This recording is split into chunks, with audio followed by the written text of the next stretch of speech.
Agents of S.H.I.E.L.D. Season 4, Episode 3, Uprising. Really enjoyed this episode. I thought it was actually a pretty good one as far as kind of some character development stuff where we have characters like Yo-Yo, where she's with her friends and stuff, and they don't do too much on it. It was kind of like just that one scene, but they have the moment where she's with her friend and she realizes her friend, and I remember, I read a comment about this somewhere, I don't remember where, but it was a little while ago. It was like, because Marvel Studios doesn't exactly have the X-Men to do the whole prejudice thing, they use the Inhumans for that. And I think this was a really good episode for that, even though it was only just that one little scene. This is a really good episode for them to really talk about the prejudice that the Inhumans, go up against, even when it comes from, friends, if you're in someone's, bridal party, I would assume you've been their friend for a very long time. You're actually really close. So we have that with Yo-Yo where, her friends realize that she's the Inhuman, or at least the bride in particular. She's like, you're not my friend anymore and stuff, and that instantly made me hate her. I was like, God, she saved everybody's life in here, and they just want her dead. But it was just that sort of thing with the Inhumans, and we kind of had that from Sky's storyline as well in this episode with Robbie's younger brother Gabe, where he's like, you seem, bad stuff comes from bad people. And she's also in, like, this crazy suspicious mode, and she's deemed as, like, a terrorist and everything. So he actually had a really good reason for assuming that she was a bad person because of all the news stories. So from her side of things, it actually made a lot more sense for him. But with Yo-Yo, it was like, no, this is just flat out, you have, the whole big thing of this episode is the Watchdogs are trying to take out the Inhumans, but they're also blaming the Inhumans at the same time. They want to increase the prejudice against them so that people won't allow them to just, be around and, do whatever. They want them to be deemed as the bad guys. And I thought they did a good job in this episode. It was very cool, them shutting down the power and stuff in all these different, big cities. And then we find out towards the end that, it's not exactly, they mentioned it's not exactly the most difficult information to get because so many different countries have all this Inhuman information because of the Accords with the superheroes. Now they also have it with the Inhuman registration as well. So it's not exactly the craziest thing that the information could get out there, but it's very dangerous. Where it's like, oh, when an Inhuman moves from place to place, it's updated, really quick. So that's how they knew that Yo-Yo was going to be in that hotel, and that's how they know where certain other people are going to be, which they don't really do much focusing on that. They just mention, like, we have to find a way to warn the other Inhumans that are out there. They can actually be targeted and captured in this crazy situation. But I love the way it all played out. It's a lot of chaos. The EMPs knocking everything out. Of course, it causes crazy riots and stuff. And Robbie in his super badass car. Like, I love that car. I don't know if I mentioned that before, but I really love classic cars. So this whole episode, I was like, man, look at that car. It just looks so sweet. Like, we don't even see it on fire in this one. But it's just like, man, it's such a sweet freaking car. So, Robbie and Sky, they're driving around. He has to find his brother. And, of course, they come across the random douchebag people who are, like, let's rob this person. And then, you think, like, I don't know what they're trying to get from the person inside the car. But I would have to assume whatever you're getting from a person that owns a car is going to be way better than some random kid in a wheelchair just rolling down the street. It's like, what are they going to do? What are they going to really get from this kid in a wheelchair? Like, clearly, things aren't the best for him. Like, he doesn't have his own car. Maybe he did. They wouldn't know if he, like, hopped out of it and, got his wheelchair out the back or whatever. But it's like, this random kid on the street in a wheelchair, what did they think they were going to get? Like, I hate when I see random villains like that where it's like, it's not even logical. Like, I understand if they knew, if he was like in a mink coat in a wheelchair, that would be different, which would be hilarious to see. But that would be real different. Like, okay, clearly he's got money, but this is just some random kid in a wheelchair on the street. And they're like, maybe we should take his wheels. You can, like, what are you going to do with a wheelchair in a blackout? Even without a blackout, you can't do much with a wheelchair. You could take it to a pawn shop and probably get like a couple $100, which, in that case, it would actually work. But it was just crazy. It was like, every time I see that stuff in TV, I'm like, what do they expect to get? It's like they make the worst people so bad, it's illogical. It's like, no one would actually do that. Like, why would you rob anyone? Why wouldn't you just go to a store? If you're like, they're busting windows out of cars, it's like, you could do way better stuff than just hit some windows and destroy things. You can actually steal stuff, and they're just like holding people up in the middle of a riot. It's like there's probably a store one block over with literally thousands of dollars that you could easily get into right now, but they had to make them super bad because they picked on the kid in the wheelchair. So of course they get destroyed, which I love that scene, and they just get beat up. You actually see Robbie fight without being Ghost Rider, and he's actually a fairly decent fighter, which I thought was fairly surprising because I didn't think he'd actually be that way. I just assumed, you know, he could dodge or whatever, but he was kind of dodging quite a bit, and he wasn't doing as much as Daisy was.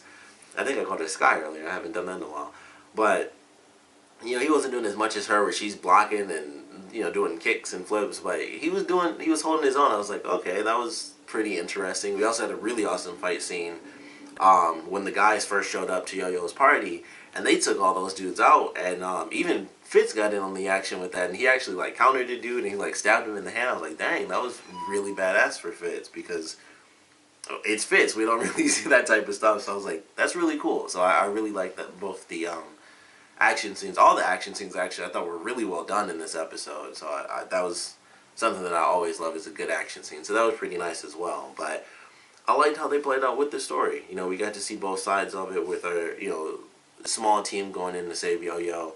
And then we have, you know, Daisy and Robbie kind of doing their thing to save his brother. And then he goes off to look after the shop that he works at. So Daisy has the conversation, you know, with his brother, and she mentions like, oh, you know, she tries to hide the fact that she's inhuman and stuff.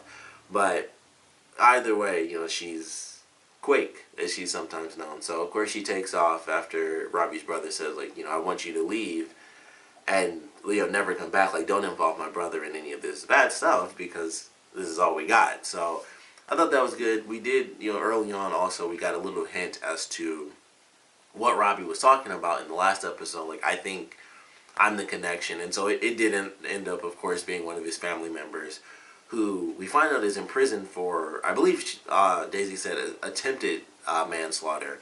So, you know, it was something. I was like, okay. Or she may have just flat out said manslaughter, which I would assume was related to the people who are now like pseudo, you know, ghost characters. So he's in prison, and the whole plan was like, all right, we'll go talk to him and get some answers. And then also Robbie was like, you know, this might also help me stop being the Ghost Rider, because I thought it was just, you know, I get revenge on these people that killed, I think he said like their uncle or whatever that was taking care of them, and I thought it would be done. And then I started to get, you know, take care of other people's issues, and it still didn't happen. So maybe this is the final thing where it's like the big, you know, injustice that was done to one of my family members, and, you know, this whole extra crazy situation with, you know, these sort of ghost people. Maybe if I solve that, it'll allow me to stop being, you know, a Ghost Rider. So I don't know if that's how they're gonna play. I hope not. You know, the situation itself does kind of suck when you know, he sold his soul to the devil. But as far as a viewer, I want him to stay Ghost Rider, because I don't want him to like solve the issue and no longer be Ghost Rider. I don't want that to happen at the end of the season, because when he said that, I was like, oh, I hope that doesn't happen at the end of the season, where it's like you fulfilled the final thing or whatever, because I'm pretty sure that's not how Ghost Rider works. But it's a different version, so it could, you know, it could be different stuff going on.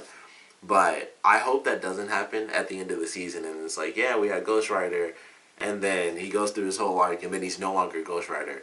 That would suck. So hopefully they don't end up doing that, and we get to see Ghost Rider at least periodically, you know, throughout the rest of the series. And when they eventually decide to actually put the Agents of S.H.I.E.L.D. characters into the movies, that would be awesome too. I would love to see Ghost Rider, this version of Ghost Rider, have a movie, but I think it's because I like the car. The car and the costume was very symmetrical, and I'm a sucker for that type of stuff. So I just like really love this version of Ghost Rider way more than the other versions. I'm just like, man, this is just sweet. Like, even when he's not Ghost Rider, I'm like, that's just a badass car. So I love, like, every time I see it, I'm like, sweet car. And then the effects are really awesome when he's in his Ghost Rider form, which seems like the next episode is going to be very intense. I thought this one was going to be intense from the promo. The next one also seems very intense, so that has me excited as well. But they did some really cool stuff. Of course, they saved May as well. That was the other, like, third storyline. where we get to see May going through this crazy thing. It's like, okay, we have to technically kill her to get rid of all the glitches and stuff in her brain and then wake her back up. And right as they're about to do it, the power, the EMP hits and she's almost dead. But fortunately, Ada has this, I forgot what he's exactly called. It was some like self-stimulating power source or something like that. And it actually works. It saves May. And I love the way they did that. Like, the first thing she does when she gets up is like, get this crap off of me. And she's like instantly back to her old self. So it was really funny that it was almost like they wiped away everything that happened. She didn't even realize that she went through all the craziness. She just woke up. And it was like she went to sleep and literally woke up with people experimenting on her. Like, what the F are you guys doing to me? And I loved it. I was like, okay, that's funny. It seemed like she didn't even have any recollection of actually going crazy. Like, they saved her, and it was like that whole gap was just skipped. And like, she went from talking to somebody to just being teleported onto like a table being experimented on, and she instantly woke up mad. And I was like, that's pretty awesome. I thought that was just a really great way to do that. And it's like, yep, that's instantaneously classic May. So I love the way they actually did that. It was really simple, but it was also really funny. And as they go through, all the madness and stuff and everything solved, we have, a little bit of a relationship thing, of course, the Mac and Yo-Yo stuff. But they had a great moment where Mac was confronting her, and I forgot, he said, like, we aren't supposed to have secrets between us. And she said, why not? There's nothing else between us. I was like, man, she, like, destroyed him with that. And that was the craziest thing. I was just like, wow, she, like, what do you say? Like, there's no response to that. Like, everything that, they kind of built for these two characters, and they don't have anything between them, which I hope that does end up working out, because I do like their relationship. It's very obvious that they have feelings for each other. But the way things have changed from the last season to this season, like that in-between space, it's been really odd for them. So I kind of like that they're kind of playing with that relationship, because it's like the relationship that's kind of meant to be, but we see all these different, facets of it because of all the craziness going around them, as a part of, working with S.H.I.E.L.D. and dealing with the Watchdogs and dealing with, helping inhumans and dealing with the bad inhumans and stuff like that. So it's like, I actually like the way they're doing that relationship. It's actually entertaining to watch. So when she said that, I was like, holy crap, he was roasted on that one. It was just crazy. I was like, I love that. But I do hope they end up together at some point. I'm sure it'll happen. Like, they'll probably hold it off for like another season. It might happen at the end of this season, because we already had basically 2 full seasons of it. I think she came in fairly early on in the last season. It may have been like in the middle somewhere, but it already feels like it's been 2 full seasons, since they introduced her character. But I like what they did with, with her character in this one, and the stuff that she had to go through, both, friend relationship wise and possibly love relationship wise. I like what they did with Yo-Yo in this one. And then we of course have the ending where S.H.I.E.L.D. is officially announced to the public, like, S.H.I.E.L.D. is back, and S.H.I.E.L.D. is here not only to help humans, but to help the inhumans as well. So they put it out there in the forefront that S.H.I.E.L.D. is back. They're there to help everyone out, prove that inhumans are actually good people and are just trying to live their normal lives like everybody else, and to protect them and to protect everyone who's actually innocent or, one of the good guys. So I'm excited to see where they take this, how far things go, how good or how bad things get now that S.H.I.E.L.D. has officially been, brought back into the light. I don't know how much of an effect this will really have on the movies. Because the next couple of movies that are coming out are very distant from S.H.I.E.L.D., because we have like Doctor Strange coming out next month, and that's not even going to remotely deal with the rest of the, cinematic universe. And then I think the next one after that might be Black Panther. I'm pretty sure there's something before that, because I don't think Black Panther comes out until like 2018 or something. So there's got to be something coming out next year I can't even think of. So we got a lot of stuff happening, and I am curious how it's going to affect the rest of the universe. Obviously, it won't have like any effect on Iron Fist or like the Netflix shows. It might possibly affect the Defenders series, because they'll be doing, a really grand scale thing with all 4 of the heroes together. So that might actually have some sort of connection with S.H.I.E.L.D. actually coming back into play. Possibly. I'd actually like that, because so far everything's very distant. Like, they have the most minute connections between Agents of S.H.I.E.L.D. and the movies. So if somehow the S.H.I.E.L.D. thing does end up affecting the Netflix shows, I'd actually like to see that, just because at this point we don't really have any sort of crossover between the Netflix shows and the rest of the cinematic universe. But I'd love to see that. That'd actually be really cool if this somehow affected like the Defenders series. I don't think it'll have any effect on Iron Fist, because I think that'll be kind of in the same vein as Doctor Strange, where it's like, alright, we have a character, they're going off to do mystic stuff,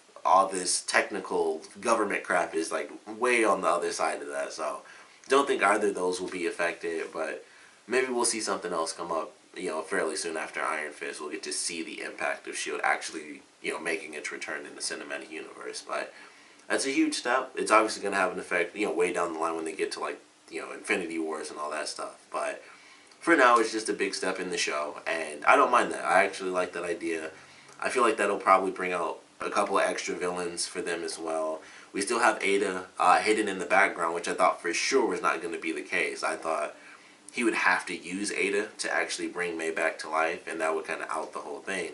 But I was glad they changed that, because I thought that was kind of the typical route, to be totally honest. It's like, oh, that thing that I had, kept secret for such a long time, oh, I have to reveal it now because somebody's in danger. So I was glad it wasn't like he had to reveal the whole thing. He basically just took her heart out pretty much, and he was able to save May. And he's just like, it's just a power source, basically. It's like an infinite battery. It's something I've been working on for a project on my own. But it wasn't this whole crazy AI system or robot, because she's technically not an AI.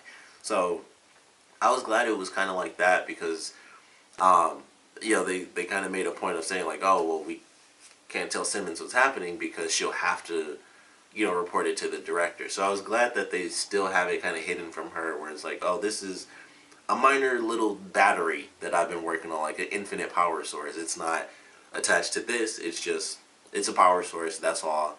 Nothing for her to really report except, oh, he's making like an infinite battery. No big deal. So I was like, I like that they played it that way.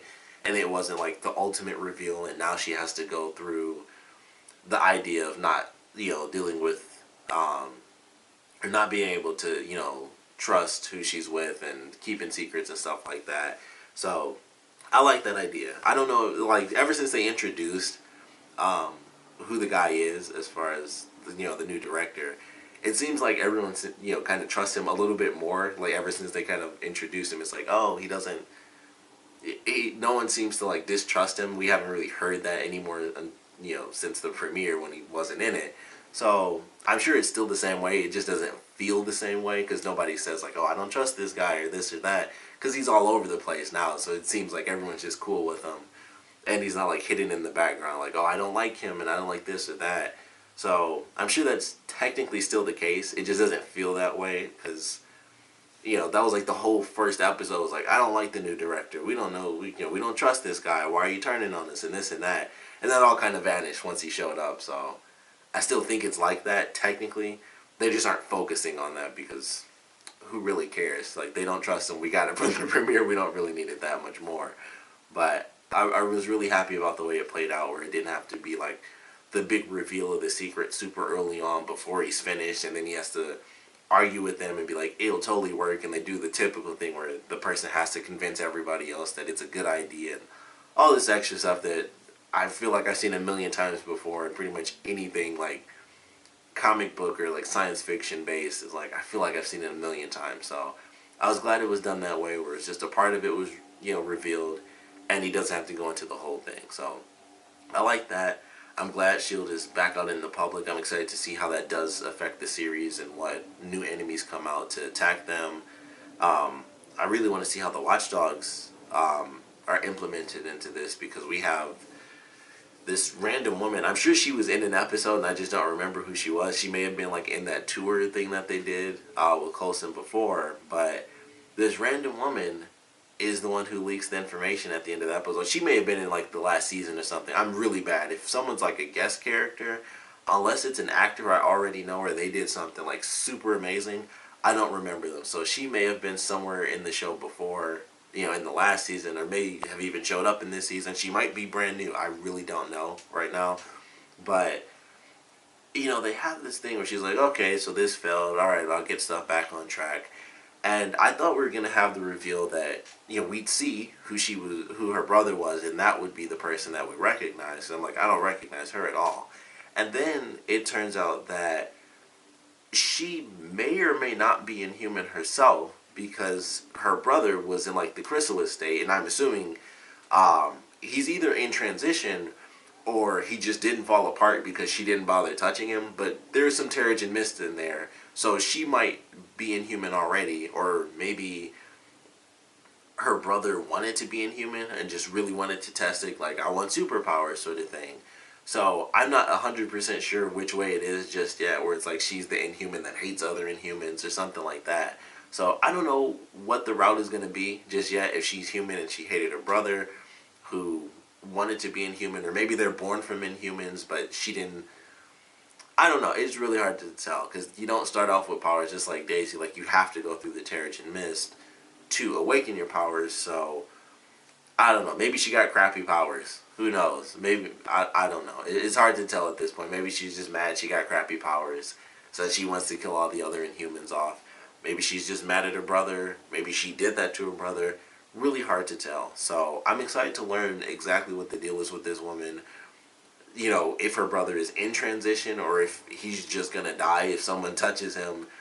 But I would assume that he's in transition right now. So not 100% sure what to expect from that. I assume that she's going to at least try to turn her brother into a villain if he doesn't instantly come out absolutely insane as an automatic villain. So a lot of weird possibilities going on there, but excited to see where they take it. Like I said, I certainly enjoyed this episode. Some great action. Thus, had some good personal storylines for the characters.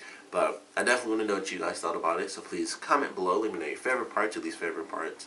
And I want to know what you guys think is going on with this woman at the end of the episode. If you do remember her, if she has shown up and I just don't remember, please let me know who she is. But I want to know what you guys think is going to happen with her brother. If he's in transition, is he going to come out as a hero and she tries to turn him into a villain? Is he going to instantly come out as a villain? Where did she get the Terrigen Mist from? Because it's, every time it shows up, it's like, whoa, where'd that come from? So it's always some big thing when there's more Terrigen Mist out there, or Terrigen crystals out there. But want to know where you guys think it's headed, and of course want to know what you guys thought about the episode in general. So please comment below, let me know, and thanks for watching.